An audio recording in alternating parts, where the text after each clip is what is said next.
जब उन्होंने ज्वाइन किया सेल थी मात्र 14,000 करोड़। जब वो रिटायर हुए तो सेल कर गए थे 5.25 लाख करोड़। जब उन्होंने ज्वाइन किया मार्केट कैप 30,000 करोड़ था। आज की रेट में टाटा ग्रुप देश का सबसे बड़ा ग्रुप है 25 लाख करोड़ मार्केट कैप के साथ। तो भाई आज की वीडियो होने वाली रतन टाटा जी की बायोग्राफी, जो इन्होंने कामयाबी हासिल करी, कैसे करी और देश के लिए उन्होंने क्या क्या किया और देश में उनके लिए क्या क्या किया। भाई इस वीडियो में आप वही जानेंगे, तो वीडियो को चलो सुनने लगते हैं।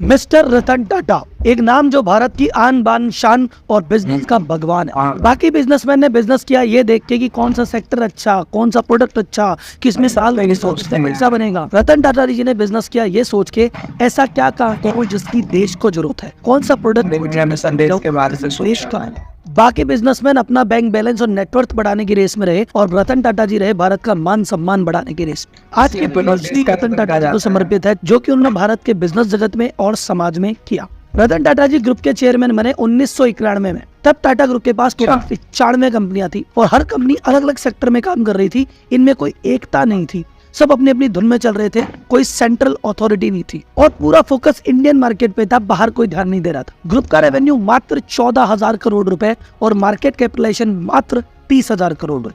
फिर रतन टाटा जी जब सीन में एंटर हुए और 2012 में रिटायर हुए, तब तक वो क्या कर चुके थे ये सुनिए। जो टाटा ग्रुप की छोटी छोटी कंपनियां थी अपनी मनमानी कर रही थी, सबको एक करके सेंट्रलाइज कर दिया। जहां फोकस सिर्फ इंडियन मार्केट पे था, फॉरेन मार्केट पे फोकस किया और आज टाटा ग्रुप का 60% रेवेन्यू विदेशों से आता है। टाटा ग्रुप ब्रिटेन का सबसे बड़ा एम्प्लॉयर है, यानी वो देश जिसने कभी भारत पे राज किया था वहां पे हम राज कर रहे हैं। सबसे ज्यादा नौकरियां हम देते हैं रतन टाटा जी के पीछे। ब्रिटेन के बड़े बड़े ब्रांड, चाहे वो टेटली हो, चाहे जगुआर हो, चाहे लैंड रोवर हो, चाहे कोरस हो, सब खरीद डाला। देश की दूसरी सबसे बड़ी कंपनी टीसीएस उन्हीं की निगरानी में लिस्ट हुई थी। जब उन्होंने ज्वाइन किया सेल थी मात्र 14,000 करोड़। जब वो रिटायर हुए तो सेल कर गए थे 5.25 लाख करोड़। जब उन्होंने ज्वाइन किया 30,000 करोड़ था। आज की रेट में टाटा ग्रुप देश का सबसे बड़ा ग्रुप है 25 लाख करोड़ मार्केट कैप के साथ। पर उन्होंने ये किया कैसे, उनकी क्या लेगेसी रही इंडिया और वर्ल्ड में। और ये तो रही बिजनेस की बात। बिजनेस के अलावा पर्सनल जिंदगी में कैसे थी, उससे रिलेटेड कुछ किस्से, कुछ कहानियां। जो चैरिटी करते थे, जो हम्बल थे, उसके किस्से सुनेंगे इस वीडियो। अगर आप श्री रतन टाटा जी से प्यार करते हैं, उनका सम्मान करते हैं, तो इस वीडियो को लाइक जरूर करना, क्योंकि मैं चाहता हूं कि रतन टाटा जी आज हमारे बीच नहीं रहे। ये मेरी वीडियो, मेरे चैनल की आज तक जितनी भी 500-600 वीडियो गई है, उन वीडियो में सबसे मोस्ट लाइक वीडियो होनी चाहिए। और ये मेरे लिए बड़े गर्व की बात होगी कि मेरे चैनल का सबसे लाइक वीडियो रतन टाटा जी के बारे में। वीडियो को लाइक जरूर करना।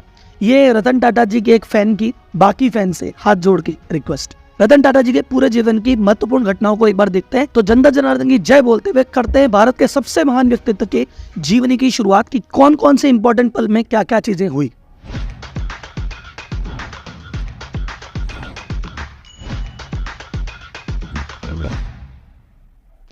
रतन टाटा जी का जन्म हुआ था 1937 में। उनके माता पिता के बीच में भाई साहब डिवोर्स हो गया, तो उनको अपना बचपन दादी के साथ बिताना पड़ा। 1955 में मात्र 17 साल की उम्र में वो यूएस चले गए कॉर्नेल यूनिवर्सिटी पढ़ने के लिए। 1962 में उनकी ग्रेजुएशन डिग्री पूरी हुई आर्किटेक्ट की। रतन टाटा जी डिग्री से एक आर्किटेक्ट थे। उस समय उनका मन था कि यार यूएस की लाइफस्टाइल ठीक है, वहीं सेटल हो जाते हैं, लेकिन दादी ने उनको बचपन से पाला था। दादी की तबीयत खराब हुई, दादी ने पुकारा, एक बार में चले आए। अब ऑडियंस को मैं बता दूं, ऐसा नहीं था कि रतन टाटा जी में जो जेआरडी टाटा है उनके ब्लड रिलेशन में थे, या उनको टाटा ग्रुप का जो उत्तराधिकारी मैं ही हूँ, मैं ही राजकुमार हूँ, नहीं। और उन्होंने ऐसा करने का क्लेम भी नहीं था। उन्होंने अपने हिसाब से अपना काम कर रहे थे। आईबीएम से उनको ऑफर मिला और वो आईबीएम में नौकरी करने की सोच रहे थे। जेआरडी टाटा की मानता थी, उन्होंने कहा नहीं यार, तुम तो टाटा ग्रुप से कहीं ना कहीं जुड़े हो, प्लीज ज्वाइन, और टाटा जब तक इंडिया में रहोगे टाटा ग्रुप में ही काम करो। 1963 में जब वो 26 साल की उम्र थे, से टाटा ग्रुप में एंटर किए। तो सबसे पहले टाटा ग्रुप में जब एंटर हुए 6 महीना उन्होंने टाटा मोटर में ट्रेनिंग की। उसके बाद चले गए टिस्को, जो आज की डेट में टाटा स्टील नाम से जानी जाती है। 6 महीना वहाँ ट्रेनिंग की। ट्रेनिंग के बाद वही टाटा स्टील में एक टेक्निकल ऑफिसर की हैसियत से उन्होंने ज्वाइन किया, काम चालू किया। 1969 में 4 साल बाद वो ऑस्ट्रेलिया चले गए ग्रुप का रिप्रेजेंट करने कि टाटा ग्रुप का एक मेंबर चाहिए था, तो ऑस्ट्रेलिया गए और टाटा ग्रुप का प्रतिनिधित्व किया। 1970 में कुछ समय के लिए उन्होंने टीसीएस में भी काम किया था। 1971 में उनको नेल्को का डायरेक्टर बनाया गया। नेल्को एक तरह की लॉस मेकिंग फर्म थी और टाटा ग्रुप ने उम्मीद छोड़ दी थी कि इसमें कुछ हो सकता है, पर रतन टाटा जी ने उसको भी ट्रांसफॉर्म किया और कंपनी को बदल दिया। और वहाँ जेआरडी टाटा को दिखा रहे तो उनके आदर की जो लगता है तो नेल्को के टाटा की प्राइमरी कंपनी भी उसमें इनको डायरेक्टर बनाया गया। 1975 में हार्वर्ड बिजनेस स्कूल से एडवांस मैनेजमेंट का प्रोग्राम किया। 1981 में बने टाटा इंडस्ट्रीज के डायरेक्टर और वहां पे इन्होंने क्या किया, टाटा ग्रुप का जो थिंक टैंक है जो प्लान करता है कि अब किस नए सेक्टर में आना, अब क्या करना चाहिए और हाई टेक बिजनेस में घुसना, ये इन्होंने रखी थी उसकी 1981। 1983 में इन्होंने लॉन्च किया टाटा सॉल्ट, जो देश का नमक है, वो देश के हमारे लाल ने लॉन्च किया। 1986 में एयर इंडिया के चेयरमैन बने कुछ समय के लिए और फाइनली 25 मार्च 1991 को इनको टाटा ग्रुप के अधिकृत रूप से चेयरमैन बन गए। और ये डेट मुझे बहुत अच्छी लगी क्योंकि 24 मार्च को मेरा भी बर्थडे, यानी जब मैं 2 साल 1 दिन का था तब रतन टाटा जी टाटा ग्रुप के चेयरमैन बने थे। एक कोइंसिडेंस और बताता हूँ, इसी के 10 दिन बाद 4 अप्रैल 1991 को आनंद महिंद्रा जी महिंद्रा ग्रुप में एंटर हुए थे। अब आप बोलेंगे राहुल जी देखो राजगद्दी पे बैठ गए राजकुमार। सर जी 1991 इस पीरियड को समझना, इंटरनल एक्सटर्नल दोनों तरफ हाहाकार मचा हुआ था। सबसे पहले बात करते हैं एक्सटर्नल हाहाकार की। एक्सटर्नल मतलब उस समय देश की इकोनॉमी खुली थी। देखो 91 के पहले देश की इकोनॉमी बंद थी, तो क्या था, लाइसेंस राज था कि अच्छा हर प्रोडक्ट बनाने का हर कंपनी को लाइसेंस मिला हुआ था कि अच्छा ये आदमी ये बनाएगा, ये आदमी बनेगा, कुछ भी बना ले, कैसा भी बना ले, किसी भी रेट पे बेचे, माल तो बिक ही रहा था। तो उस समय टेंशन नहीं थी, कॉम्पिटिशन नहीं था और सब अपना काम राजी खुशी कर रहे थे। 1991 में जब अर्थव्यवस्था खुल गई तो विदेशी कॉम्पिटिटर भी आए और देसी लोगों को भी खुला मैदान मिल गया। उस समय 91 के पहले जितने भी पुराने ग्रुप थे जो फल फूल रहे थे, 91 के बाद सब साफ हो गए, आप नाम ही नहीं सुनते। आप नाम टाटा ग्रुप का इसलिए सुन रहे हो, महिंद्रा ग्रुप का इसलिए सुन रहे हो, बिरला ग्रुप का इसलिए सुन रहे हो, बजाज ग्रुप का इसलिए सुन रहे हो क्योंकि इन 4 के जो लीडर थे विजनरी थे, इन्होंने ग्रुप को संभाल लिया। उस समय 91 के पहले इनके आसपास के जो थे सब चले गए काल के काल में, तो इन 4 लीडर ने देश को संभाल लिया। ये तो था एक्सटर्नल, क्योंकि उस समय विदेशी कंपनियों से भी लड़ना था और बाकी सबसे भी लड़ना था और मैदान खुल गया था। इंटरनल चैलेंज तो और खतरनाक था। इंटरनल चैलेंज ये था कि साहब उस समय टाटा ग्रुप की अलग अलग कंपनियां थी, 95 कंपनियां मैंने आपको बताया। हर कंपनी में एक ना एक ऐसा बंदा बैठा था जो उस कंपनी को अपने हिसाब से चला रहा था, टाटा ग्रुप से कोई लेना देना नहीं था क्योंकि इनके पहले जो बॉस थे वो थे जेआरडी टाटा। जेआरडी टाटा का व्यक्तित्व इतना भारी था कि उनकी आवाज़ में दम था। एक बार फोन लगा दिया, एक बार बात कह दी तो आदमी इधर उधर हिल नहीं सकता था। लेकिन जब वो चेयरमैन रहे तो हर आदमी अपनी अपनी मनमानी करने लग गया। जब रतन टाटा जी भी बने तो एक रूसी मोदी करके थे, उनका मानना था कि शायद वो चेयरमैन बनते, तो उन्होंने बहुत ज़्यादा विद्रोह कर दिया। तो इंटरनली इनको विद्रोह का सामना करना पड़ा। इन्होंने इस विद्रोह को पूरा कंट्रोल करते हुए पुराने जो व्यक्ति इस तरह की तानाशाही कर रहे थे इनको सबको हटाया। रिटायरमेंट की एज नहीं थी, कोई भी आदमी जब तक जिंदा है तब तक काम कर रहा था, रिटायरमेंट की एज डाली, नए टैलेंट के लिए जगह बनाई। बाकी सब ग्रुप की कंपनीज में अपने हल्के हल्के स्टेक्स बढ़ाए और टाटा सन्स जो उसकी चेयरिंग कंपनी थी उसका दबदबा बढ़ाया ताकि कोई कंपनी इधर उधर ना निकले। अगर रतन टाटा जी 19 सोचा है 2000 टाटा ग्रुप की 20-30 कंपनियां अलग अलग डायरेक्शन में चली जाती बिना टाटा ग्रुप के कंट्रोल के। उस समय जितनी भी कंपनियां थी सबका फोकस ये था इंडिया में काम करो, इंडिया में काम करो। इन्होंने कहा भाई इंडिया में तो काम करना है पर इंडियन कंपनी बाहर जाकर अपना डंका कैसे बजाएंगी, उस पे इन्होंने प्रयास चालू किया और शुरुआत की सन 2000 में इन्होंने टी एक ब्रिटिश ब्रांड था उसको खरीद लिया। तहलका मच गया पूरे भारत में और विश्व में कि एक इंडियन कंपनी बाहर जाके विदेशी कंपनी को खरीद ली, वो भी खुद से बड़ी। टाटा टी ने खरीदा, टाटा टी छोटी कंपनी थी, टेक्निक बड़ी कंपनी थी, तो छोटी कंपनी ने बड़ी कंपनी खरीद ली, इंडिया ने ब्रिटिश कंपनी को खरीद लिया।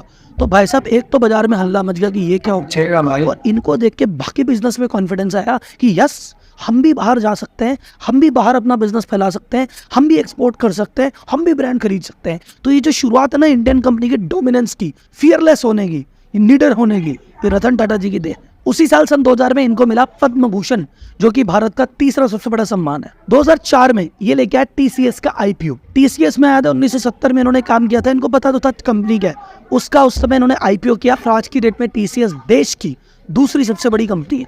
टाटा ग्रुप की जितनी भी कंपनियां हैं उनमें 90% प्रॉफिट अकेली टीसीएस देती है। 2006 में लॉन्च किया डीटीएच सर्विस टाटा स्काई। 2008 में भाई साहब इन्होंने फिर एक बार दाव खेला, जगुआर को खरीदा, लैंड रोवर को खरीदा और उसी साल उनको भारत का दूसरा सबसे बड़ा सम्मान पद्म विभूषण 2012 में एज अ चेयरमैन उन्होंने रिटायरमेंट ले लिया और साइरस मिस्त्री को अपना उत्तराधिकारी अपॉइंट कर दिया। से हाथ जोड़ के एक रिक्वेस्ट करना चाह रहा हूँ, 2000 में इनको मिला पद्म भूषण जो कि तीसरा सबसे बड़ा सम्मान था, 2008 में मिला इनको पद्म विभूषण जो कि दूसरा सबसे बड़ा सम्मान था, लेकिन ये हकदार है देश के सबसे बड़े सम्मान भारत रत्न।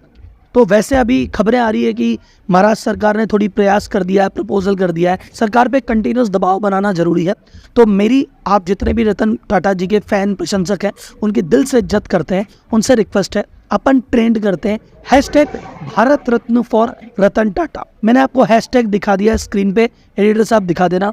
आप सब जने भाई साहब इसको ट्रेन करेंगे। आज के पहले अपन ने BSNL पे एक ट्रेन चलाया था जो कि नेशनल लेवल पे गूंजा था और ये ट्रेन उससे ज़्यादा गूंजना चाहिए। हाथ जोड़ के रिक्वेस्ट है। और मैं मेरे जितने फेलो यूट्यूबर्स हैं जो ये वीडियो देख रहे हैं, नहीं भी देख रहे हैं, मैं पर्सनली उनको मैसेज करूंगा और रिक्वेस्ट करूंगा कि वो अपनी रील के जरिए एक मिनट की रील बनाए इस ट्रेंड पे और इसको नेशनल लेवल पे ट्रेंड करवाएं। अगर हम बात करें रतन टाटा जी के अदर अचीवमेंट के बारे में, मैंने कहा ना भारत देश को अगर किसी चीज़ की जरूरत होती है सबसे पहले टाटा ग्रुप आता है। तो आज की डेट में हमको पता है कि अगर वर्ल्ड लेवल पे टेक्नोलॉजी में आगे जाना है तो हमको चाहिए भाई साहब चिप, सेमीकंडक्टर चिप। पर उसका प्लांट में भाई साहब एक्सपर्टीज बहुत लगती है, पैसा बहुत लगता है, रिस्क बहुत लगता है, हर कोई रिस्क ले नहीं सकता। रतन टाटा जी आ गया है, टाटा ग्रुप आ गया है और आज सेमीकंडक्टर के क्षेत्र में सबसे बड़ा काम रतन टाटा जी का टाटा ग्रुप ही कर रहा है। आज की रेट में हर कंपनी खड़ा रहेगा, सब इंडिया के बाहर एक्सपोर्ट कर रहे हैं, बाहर एक्सपोर्ट कर रहे हैं। ये प्रेरणा सर उसकी टाटा जी ने की थी। 60% रेवेन्यू टाटा ग्रुप का इंडिया के बाहर से लाके। अपन बात करते हैं चैरिटी की। जब भी अमीर व्यक्तियों की लिस्ट आती है उसमें बाकी सबका नाम आता है, अंबानी आता है, अडानी आता है, बजाज आता है, पूनावाल आता है, सब आता है। रतन टाटा जी का नाम उस लिस्ट में नहीं आता। क्यों? क्योंकि उन्होंने कहा कि वो अब टाटा ग्रुप के सबसे बड़े शेयर होल्डर नहीं है। टाटा ग्रुप के जो सबसे बड़े शेयर होल्डर है वो है टाटा ट्रस्ट, यानी इस टाटा ग्रुप जितना भी पैसे कमाता है उसका डिविडेंड जाता है टाटा सन्स में, और टाटा सन्स का जितना भी पैसा आता है उसका सबसे बड़ा शेयर होल्डर है टाटा ट्रस्ट, और वो पूरा पैसा समाज सेवा पे खर्च होता है। तो टेक्निकली देखा जाए टाटा ग्रुप में जो ओनर है वो ट्रस्ट है, कोई व्यक्ति नहीं। रतन टाटा जी ने कोरोना से फाइट के लिए 500 करोड़ रुपए का बनाया। 2008 में जब ताज पे अटैक हुआ था, कोई और क्लियर होता तो कहता जी भैया दूर रहो, यहाँ पे आतंकवादी हम सेफ रहे।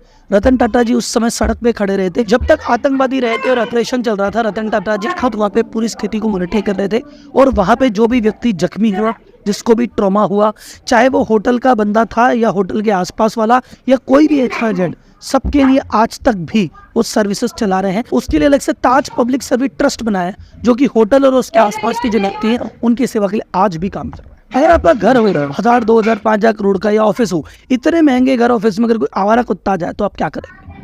आप बोलेंगे अरे सर मैं गाज रखूंगा, मैं भगा दूंगा उसको, ये कर दूंगा। रतन टाटा जी ने एक बार बॉम्बे हाउस में देखा है आवारा कुत्ते ढूंढ रहे हैं, तो उन्होंने कहा वो सारे क्या खाते होंगे।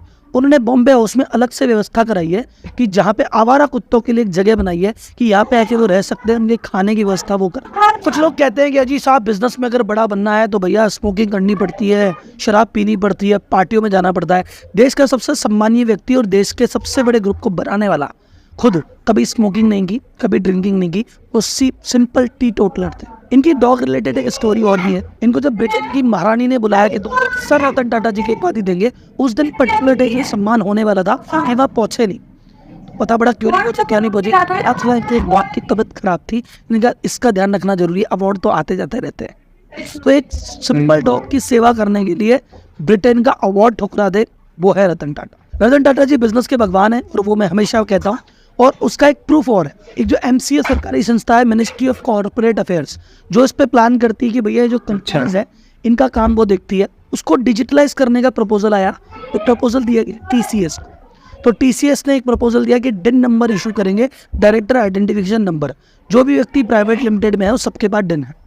देश का सबसे पहला DIN जो कि 00001 है, रतन टाटा जी के नाम।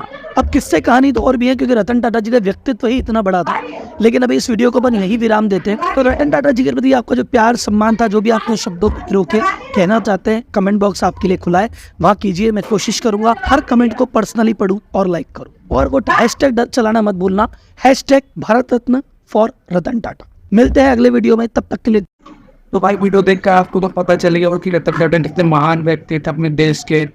भाई देश के बारे में सोचते रहते थे, तो भाई क्या बोले तो रहे नहीं, तो भारत ने आज एक रतन खो दिया भाई।